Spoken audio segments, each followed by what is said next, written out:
নবী করিম সাল্লাল্লাহু আলাইহি ওয়াসাল্লাম তিনি বসে আছেন এবং তিনি বলতেছেন যে এখন এই জায়গাটায় যে এসে বসবে সে জান্নাতি।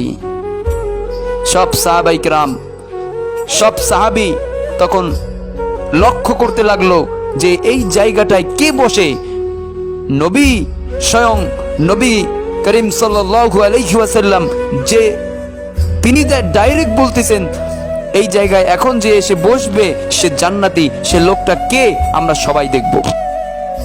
ইতিমধ্যে একজন আনসারী সাহাবী তিনি এসে ওই জায়গাটায় বসলো। সবাই তাকিয়ে আছে, কি ব্যাপার, সে কি আমল করে, তার ভিতরে কি আমল আছে যে সে জান্নাতি। নবী করিম সাল্লাল্লাহু আলাইহি ওয়াসাল্লাম তাকে ডাইরেক্ট সার্টিফিকেট দিয়ে দিয়েছে যে সে জান্নাতি। 2 দিন 3 দিন, 3 দিনের দিন নবীজি বলতেছেন এই জায়গায় যে ব্যক্তি এসে বসবে, প্রথম দিন বলল, দ্বিতীয় দিন নবীজি বলতেছেন এই জায়গায় এখন যে এসে বসবে সে জান্নাতি। আবারও দেখলো সেই আনসারী সাহাবী এসে ওখানে বসছে। আবার তৃতীয় দিন আবারও দেখলো ওই আনসারী সাহাবী ওই জায়গাটায় আবার এসে বসছে। 3 দিন নবীজি বলতেছেন ওই সাহাবী জান্নাতি। তাহলে ওই সাহাবী কি আমল করে? একজন সাহাবী ওখানে যারা বসা ছিল তার ভিতরে একজন সাহাবী তিনি চিন্তা করলো আমি দেখব সে কি আমল করে। কি আমল করার কারণে নবীজি নিজে তাকে সার্টিফিকেট দিল যে সে জান্নাতি, কারণ কি আমি দেখব। কয়েকদিন পরে ওই সাহাবীর বাসায় গিয়ে বলতেছেন, দোস্ত আমার বাড়ি থেকে আমার বাবা মায়ের সাথে ঝগড়া করে আসছি, বেশ কিছুদিন আমি তোমার বাসায় থাকবো, 2-4 দিন, তুমি কি তোমার বাসায় আমাকে মেহমান হিসেবে রাখবে কিনা? সাহাবী, ওই আনসারী সাহাবী বলতেছে, দোস্ত সমস্যা নাই, তুমি আমার বাসায় 2 দিন কেন 4 দিন কেন, তুমি যতদিন মনে চায় তুমি থাকো, কোনো সমস্যা নাই। ব্যাস 2-4 দিন হয়ে গেল, 3 দিন হয়ে গেল, ওই সাহাবীর ভিতরে কোনো আমল, ওইরকম কোনো আমল সে দেখতেছে না। দেখতেছে সে নামাজ পড়ে, রোজা রাখে, টুকটাক আমল করে, ব্যবসা আছে ব্যবসায় যায়, কাজবাজ করে আবার ঘরে চলে আসে। রাতে যদি পারে তাহাজ্জুদ নামাজ রাতে পড়ে, বাস তার আমলটা এটাই। কিন্তু সে কোনো বাড়তি কোনো যে আমল, যে আমলের কারণে নবীজি বলছে সে জান্নাতি, এরকম কোনো আমল সে খুঁজে পায় নাই। 3-4 দিন পরে ওই সাহাবী বলতেছে, দোস্ত আমি তো তোমার বাসায় আসছিলাম, নবীজি স্বয়ং নিজেই বলছে তুমি জান্নাতি, আর আমি জানতে চাইছিলাম যে তুমি কি আমল করো, যে আমলটা করার জন্য তুমি জান্নাতি। আমি এই আমলটা দেখার জন্য, ওই আমলটা আমি করব, এই কারণে শুধুমাত্র তোমার বাসায় আমি আসছি, তোমার বাসায় আমি এই জন্য আসছি।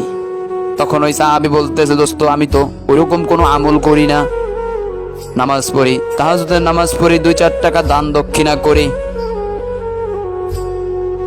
ব্যবসায় যাই, ব্যবসা থেকে বাসায় আসি, আবার খাওয়া দাওয়া করে ঘুমিয়ে পড়ি, এই তো আমার বাকি একটা আমল আমি করি। সেই আমলটা হলো প্রতিদিন রাতে আমি খাবার দাবার খেয়ে সব কাজ শেষ করে যখন ঘুমাতে যাই বিছনায়, কারো সঙ্গে যদি কোনো মুখ কালাকালি হয়ে থাকে, কারো সঙ্গে যদি ঝগড়া হয়ে থাকে, কেউ যদি আমাকে কষ্ট দিয়ে থাকে, আমি সবাইকে ঘুমিয়ে যাওয়ার আগে সবাইকে আমি মাফ করে দিয়ে এরপরে আমি ঘুমিয়ে যাই।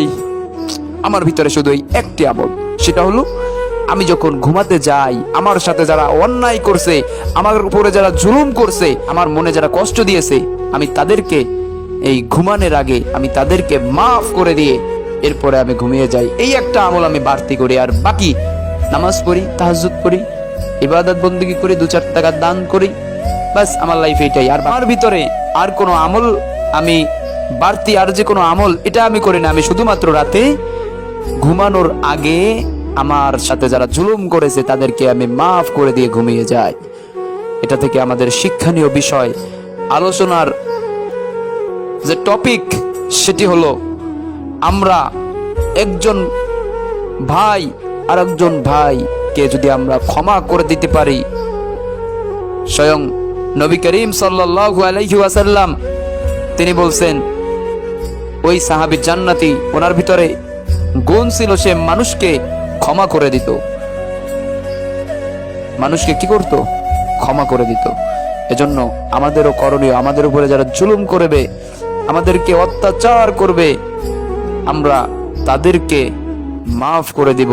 আমাদের মনে কষ্ট দিবে, আমরা দিন শেষে রাতের বেলায় যদি আমরা সমস্ত কিছু থেকে আমাদের উপরে যারাই যে জুলুম করেছে, অন্যায় করেছে, অন্যায়ভাবে আপনার সাথে খারাপ আচরণ করেছে, তাদেরকে যদি আপনি এই সাহাবীর মতন তাদেরকে যদি মাফ করে দিতে পারেন, তাদেরকে যদি মাফ করে দিতে পারেন, তাহলে আপনিও আল্লাহ রাব্বুল আলামিনের কাছে মাফ পেয়ে যাবেন এবং আপনার নামটাও জান্নাতি খাতায় উঠে যাবে। এই আমলটা আমরা সবাই করতে পারবো না ইনশাআল্লাহ?